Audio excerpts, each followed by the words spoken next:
name is Andrew Himmler, and I play guitar for Luis and the Wildfires. My name is Luis Herrera. Well, my name is Victor Mendez. I am the bass player as well as the band leader. My name's Ricky McCann, Irish. I lived in London for a long time. I'm a little bit older than those guys, and I've been playing the drums ever since I was a little boy. We're just four guys that really just want to fuck shit up. And if we can do it lyrically and musically, that's what we're doing. Well, Luis and the Wildfires is a band that pretty much started, I'm going to say 4 years ago, maybe close to 5. It's based on the idea that, you know, rock and roll is king, and we're going to play some good old-fashioned music. We want to combine the feeling of real rock and roll music with all these genres and all the eras, from 50s to 70s to rock and roll to rockabilly to 70s punk. Luis and the Wildfires are a band based in Hollywood, California, and they play with influences of roots music, American, and some people may call it rockabilly, but really it's rock and roll in a wider vein. It incorporates 60s garage type beat, and also influences from the 50s as well. We started off as more of a late 50s, early 60s rock and roll band, and now we're still a rock and roll band, but we're going more into like I want to say the early 60s sound. So it's something that you can't really pigeonhole as one or the other, but if you like anything to do with rock and roll music, you probably would enjoy watching the band. And there are various ages in the band, quite young to quite old, and so that also adds to the influences of the different members of the band. We want to just have a good laugh and express ourselves and fuck, have a beer. We just play rock and roll. Yeah, well, this band actually started with a completely different group of people. At first it was myself, Luis, and another guitar player and another drummer. And it started kind of by accident. Like one day, myself, Luis, and another person were just sitting in a garage, and we're just playing music. And I actually played something on the piano, and Luis was like, "Oh wow, that sounds cool, like play it again." So I played it again, and Luis actually started singing to the little piano thing, which later became one of our most popular songs now. And so we, you know, by accident he formed a song, or he made a song, and then, you know, we all kind of got excited and we're like, wow, maybe we should start a band. And at the time we were all in different bands. You know, Luis, I was in another rockabilly band, and Luis had another band called Little Luis and the Wild Teens. And so anyways, so we got together, we, you know, messed around with a couple of things, and he wrote another song and another song. And before we knew it, we had a few songs, and we started Luis and the Wildfires. This version of the Wildfires is not the original version of the Wildfires. I guess I'll give you a quick story. The original Wildfires, it was always me and Victor. Victor had another band at some point. Well, we met each other because of Wild Records, which is a record label. And Victor and I actually, we became friends somehow. Victor would come to the shows that I was doing with another band. Got to meet him, we got to talking, he was a musician. That band that I had before broke up, and Victor had another band, and the drummer that I had went with him. I went with him in his new band, and I would go to the rehearsals, and I would say, hey, you know, let's just jam, let's do something. And next thing you know, we wrote a couple songs, and the manager said, you know, Reb Kennedy of Wild Records said, hey, let's record what you have. And by accident, we became the Wildfires, and we went on for a couple of years.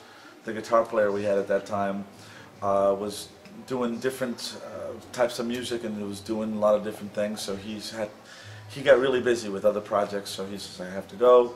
He went ahead and left, and we found Andrew, who was in another band on Wild Records, and he jumped with us.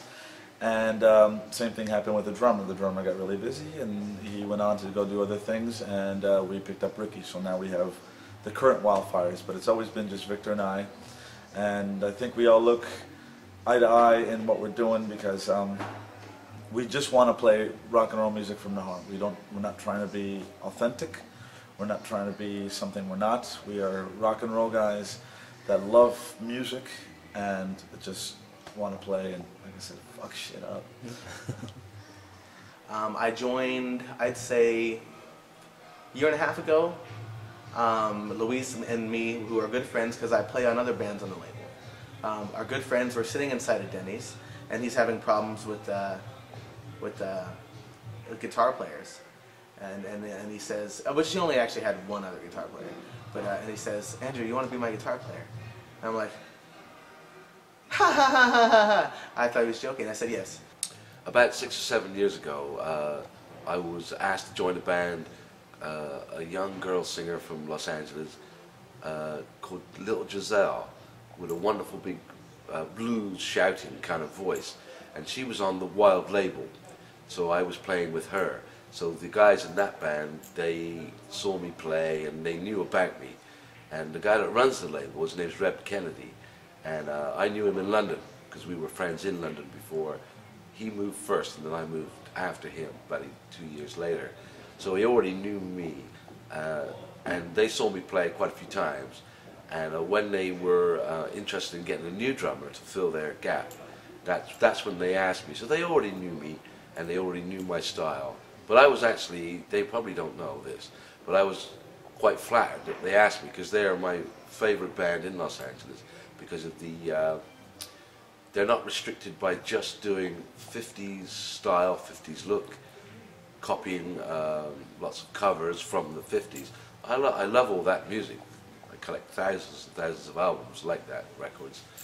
But I'd like to also express the new feeling of rock and roll music, rockabilly music. So when they asked me, it was actually, I was quite flattered, really. But I pretended that it's about time they asked me because I'm so wonderful. But I didn't really think that.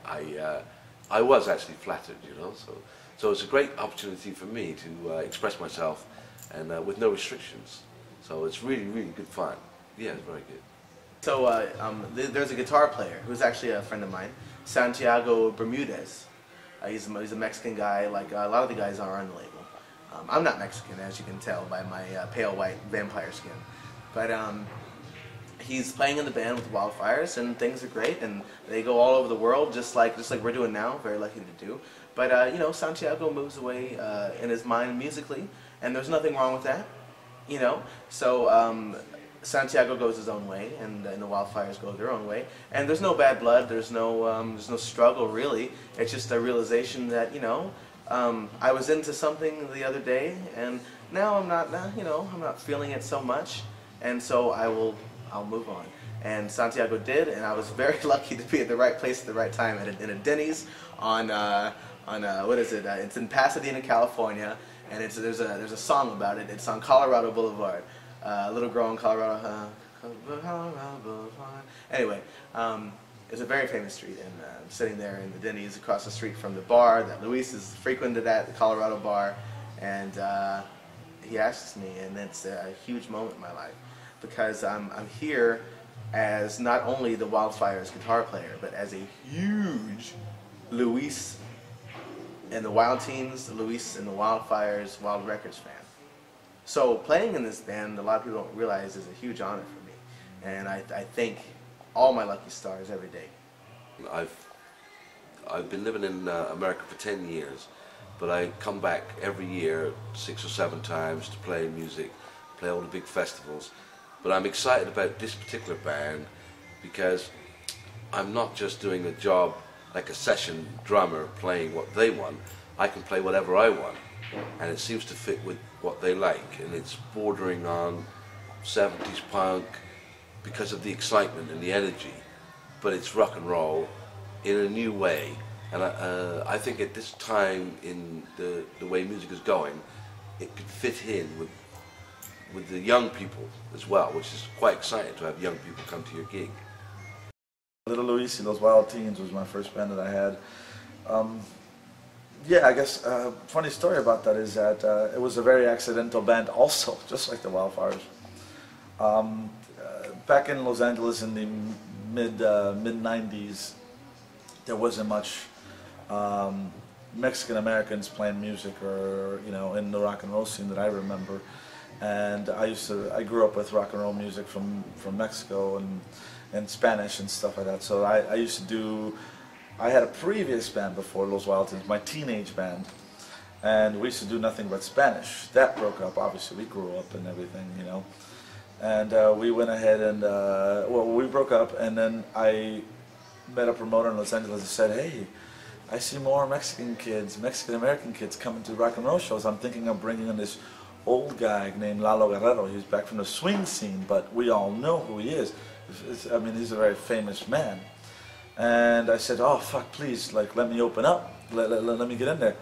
But I didn't have a band, so I immediately made phone calls to friends of mine. Do you have a friend? Because I knew a friend that had another friend that was a bass player, and then I had a friend that had another friend that was a guitar player. And I finally met him. I said, do you guys want to play Mexican rock and roll?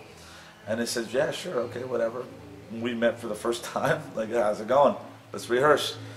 And we got booked for the show. So they're like, we have a month to come up with a band. And very last minute, we came up with the name Little Luis, because I was a lot skinnier. So I was younger, smaller, and skinnier, so I was Little Luis. Y Los Wild Teens, which is And the Wild Teens. And we did that show. It went fantastic for us. The promoter says, I have a friend in San Francisco. Why don't you go ahead and give him a call. I told him already about you. And our second show was in San Francisco with a man named Reb Kennedy, who used to put small rock and roll clubs out there called under Wild Promotions. And he enjoyed our show. He's because we were pretty wild, and back in those days there was not really much rock and roll. There was mainly just strictly rockabilly and western swing and hillbilly. And he says, I like what you're doing. I'm going to be moving to Hollywood in a couple months. When I get down there, I want to call you. I want to do a record. I want to start a record label. Overall, it's rock and roll. Like we're a late '50s rock and roll band with a little touch of like a garage sound and like an early '60s feel. So, in little words, I think that's how I would describe. Which is, in my opinion, which is rock and roll. Late '50s, early '60s rock and roll. 2 months later, he called me and says, I want to come to rehearsal. I saw the rehearsal and says, I like that song and I like that song. Let's go ahead and put that on record. We were like, really? Shit, we only had done like 4 shows at that point. And next thing you know, a month later, I had a record, and that was Wild Records. And Wild Records started. After that, Omar Romero from String Poppers came around, and Dustin Chance and the All Nighters came out, and now we have Wild Records. But yes, I was the first one. I was very lucky. Real lucky. Yeah.